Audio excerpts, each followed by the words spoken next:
La Bible en un an, le 28 janvier, le livre de l'Exode, chapitre 6, verset 2, au chapitre 7, verset 25, le livre des Psaumes, chapitre 23, verset 1 à 6, le livre des Proverbes, chapitre 4, versets 5 et 6, la première épître de Pierre, chapitre 1, verset 13, au chapitre 2, verset 10.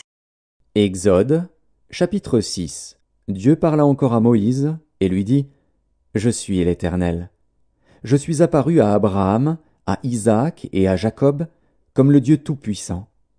Mais je n'ai pas été connu d'eux sous mon nom, l'Éternel. J'ai aussi établi mon alliance avec eux, pour leur donner le pays de Canaan, le pays de leur pèlerinage, dans lequel ils ont séjourné. J'ai entendu les gémissements des enfants d'Israël, que les Égyptiens tiennent dans la servitude, et je me suis souvenu de mon alliance. C'est pourquoi dis aux enfants d'Israël, « Je suis l'Éternel. Je vous affranchirai des travaux dont vous chargent les Égyptiens, je vous délivrerai de leur servitude, et je vous sauverai à bras étendus et par de grands jugements. Je vous prendrai pour mon peuple, je serai votre Dieu, et vous saurez que c'est moi, l'Éternel, votre Dieu, qui vous affranchit des travaux dont vous chargent les Égyptiens. Je vous ferai entrer dans le pays que j'ai juré de donner à Abraham, à Isaac et à Jacob.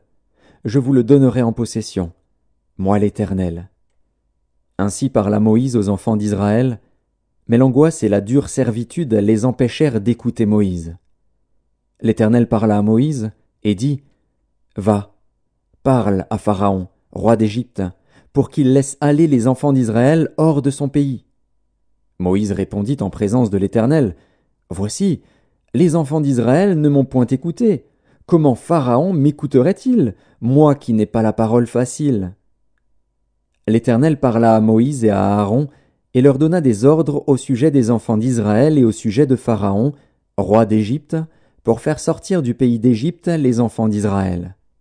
Voici les chefs de leur famille, fils de Ruben, premier-né d'Israël, Enoch, Palu, Hetzron et Carmi. Ce sont là les familles de Ruben. Fils de Siméon, Jémuel, Jamin, Ohad, Jakin et Tsochar. Et Saül, fils de la Cananéenne. Ce sont là les familles de Siméon. Voici les noms des fils de Lévi avec leur postérité. Gershon, Kehat et Merari. Les années de la vie de Lévi furent de 137 ans. Fils de Gershon, Libni et Shimei et leurs familles. Fils de Kehat, Amram, Jitséar, Hébron et Uziel. Les années de la vie de Kehat furent de 133 ans. Fils de Merari, Makli et Mushi. Ce sont là les familles de Lévi avec leur postérité. Amram prit pour femme Jochébed, sa tante, et elle lui enfanta Aaron et Moïse. Les années de la vie d'Amram furent de 137 ans. Fils de Jitséar, Coré, Népheg et Zikri. Fils d'Uziel, Mishaël, Eltsaphan et Tsitri. Aaron prit pour femme Élishéba, fille d'Aminadab, sœur de Nakshon, et elle lui enfanta Nadab, Abihu, Éléazar et Ithamar. Fils de Coré, Assir, Elkana et Abiasaph. Ce sont là les familles des Corites. Éléazar, fils d'Aaron, prit pour femme une des filles de Putiel, et elle lui enfanta Phiné. Tels sont les chefs de famille des Lévites, avec leurs familles. Ce sont là cet Aaron et ce Moïse, à qui l'Éternel dit, « Faites sortir du pays d'Égypte les enfants d'Israël, selon leurs armées. » Ce sont eux qui parlèrent à Pharaon, roi d'Égypte, pour faire sortir d'Égypte les enfants d'Israël. Ce sont là ce Moïse et cet Aaron. Lorsque l'Éternel parla à Moïse dans le pays d'Égypte, l'Éternel dit à Moïse, « Je suis l'Éternel. Dis à Pharaon, roi d'Égypte, tout ce que je te dis. » Et Moïse répondit en présence de l'Éternel, « Voici, je n'ai pas la parole facile. Comment Pharaon m'écouterait-il » Exode, chapitre 7. L'Éternel dit à Moïse, « Vois, je te fais Dieu pour Pharaon, et Aaron, ton frère, sera ton prophète. Toi, tu diras tout ce que je t'ordonnerai, et Aaron, ton frère, parlera à Pharaon pour qu'il laisse aller les enfants d'Israël hors de son pays. Et moi, j'endurcirai le cœur de Pharaon, et je multiplierai mes signes et mes miracles dans le pays d'Égypte. Pharaon ne vous écoutera point. Je mettrai ma main sur l'Égypte, et je ferai sortir du pays d'Égypte mes armées, mon peuple, les enfants d'Israël, par de grands jugements. Les Égyptiens connaîtront que je suis l'Éternel, lorsque j'étendrai ma main sur l'Égypte, et que je ferai sortir du milieu d'eux les enfants d'Israël. Moïse et Aaron firent ce que l'Éternel leur avait ordonné. Ils firent ainsi. Moïse était âgé de 80 ans, et Aaron de 83 ans, lorsqu'ils parlèrent à Pharaon. L'Éternel dit à Moïse et à Aaron, « Si Pharaon vous parle, et vous dit, « Faites un miracle », tu diras à Aaron, « Prends ta verge, et jette-la devant Pharaon. Elle deviendra un serpent. » Moïse et Aaron allèrent auprès de Pharaon, et ils firent ce que l'Éternel avait ordonné. Aaron jeta sa verge devant Pharaon et devant ses serviteurs, et elle devint un serpent. Mais Pharaon appela des sages et des enchanteurs, et les magiciens d'Égypte, eux aussi, en firent autant par leurs enchantements. Ils jetèrent tous leurs verges, et elles devinrent des serpents. Et la verge d'Aaron engloutit leurs verges. Le cœur de Pharaon s'endurcit, et il n'écouta point Moïse et Aaron selon ce que l'Éternel avait dit. L'Éternel dit à Moïse, « Pharaon a le cœur endurci, il refuse de laisser aller le peuple. Va vers Pharaon dès le matin. Il sortira pour aller près de l'eau, et tu te présenteras devant lui au bord du fleuve. Tu prendras à ta main la verge qui a été changée en serpent, et tu diras à Pharaon, « L'Éternel, le Dieu des Hébreux, m'a envoyé auprès de toi pour te dire, « Laisse aller mon peuple, afin qu'il me serve dans le désert. Et voici, jusqu'à présent tu n'as point écouté. Ainsi parle l'Éternel, « À ceci tu connaîtras que je suis l'Éternel. Je vais frapper les eaux du fleuve avec la verge qui est dans ma main, et elles seront changées en sang. Les poissons qui sont dans le fleuve périront, le fleuve se corrompra, et les Égyptiens s'efforceront en vain de boire l'eau du fleuve. » L'Éternel dit à Moïse, « Dis à Aaron, prends ta verge, et étends ta main sur les eaux des Égyptiens, sur leurs rivières, sur leurs ruisseaux, sur leurs étangs et sur tous leurs amas d'eau. Elles deviendront du sang, et il y aura du sang dans tout le pays d'Égypte, dans les vases de bois et dans les vases de pierre. » Moïse et Aaron firent ce que l'Éternel avait ordonné. Aaron leva la verge, et il frappa les eaux qui étaient dans le fleuve, sous les yeux de Pharaon et sous les yeux de ses serviteurs. Et toutes les eaux du fleuve furent changées en sang. Les poissons qui étaient dans le fleuve périrent, le fleuve se corrompit, les Égyptiens ne pouvaient plus boire l'eau du fleuve, et il y eut du sang dans tout le pays d'Égypte. Mais les magiciens d'Égypte en firent autant par leurs enchantements, le cœur de Pharaon s'endurcit, et il n'écouta point Moïse et Aaron, selon ce que l'Éternel avait dit. Pharaon s'en retourna, et alla dans sa maison. Et il ne prit pas même à cœur ces choses. Tous les Égyptiens creusèrent aux environs du fleuve pour trouver de l'eau à boire, car ils ne pouvaient boire de l'eau du fleuve. Il s'écoula 7 jours, après que l'Éternel eut frappé le fleuve.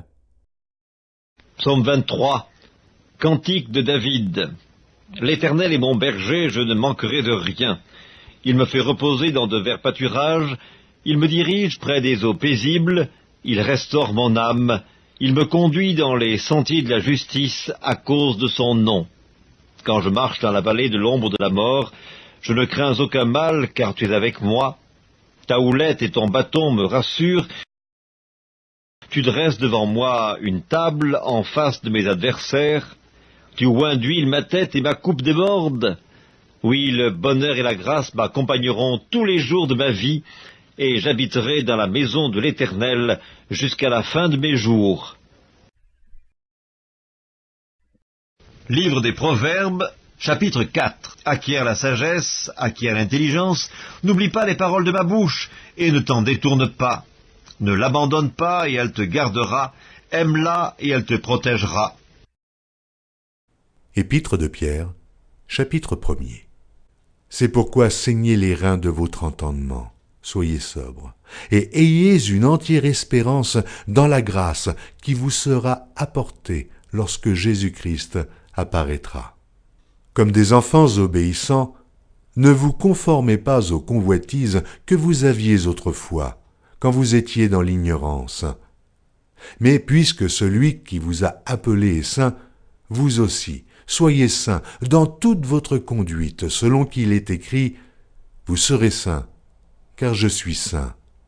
Et si vous invoquez comme Père celui qui juge selon l'œuvre de chacun, sans acception de personne, conduisez-vous avec crainte pendant le temps de votre pèlerinage, sachant que ce n'est pas par des choses périssables, par de l'argent ou de l'or, que vous avez été rachetés de la vaine manière de vivre, que vous avez hérité de vos pères, mais par le sang précieux de Christ, comme d'un agneau sans défaut et sans tache, prédestiné avant la fondation du monde et manifesté à la fin des temps, à cause de vous, qui par lui croyez en Dieu, lequel l'a ressuscité des morts et lui a donné la gloire, en sorte que votre foi et votre espérance reposent sur Dieu. Ayant purifié vos âmes en obéissant à la vérité pour avoir un amour fraternel, sincère, aimez-vous ardemment les uns les autres de tout votre cœur, puisque vous avez été régénérés non par une semence corruptible, mais par une semence incorruptible, par la parole vivante et permanente de Dieu. Car toute chair est comme l'herbe, et toute sa gloire comme la fleur de l'herbe. L'herbe sèche, et la fleur tombe. Mais la parole du Seigneur demeure éternellement, et cette parole est celle qui vous a été annoncée par l'Évangile. Épître de Pierre, chapitre 2.